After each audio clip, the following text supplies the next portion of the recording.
članica Europske unije. Belgija je članica Europske unije. Brisel je glavni grad Belgije, glavni grad Europske unije.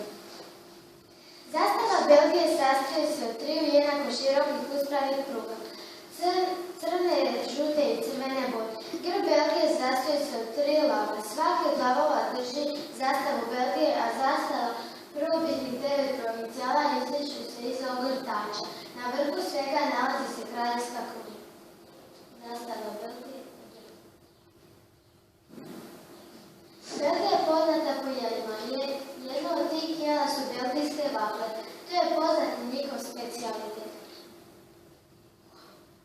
Najvažniji dio belgijske kulture su festivali. Najpoznatije je karneval u Vinniću. U književnosti su zastupljene flamska i francuska književnost.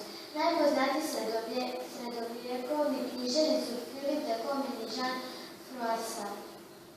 Ovo tu je Philippe de Comin i Jean Froissart. I poslušajte himnu moje države.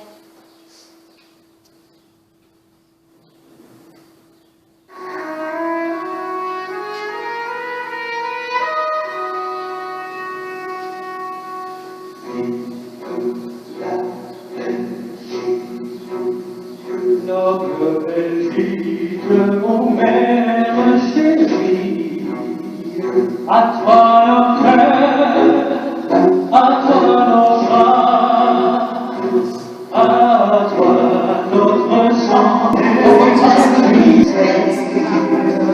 Dir unser Herz, dir unser Herz, dir unser Licht, o Heimat.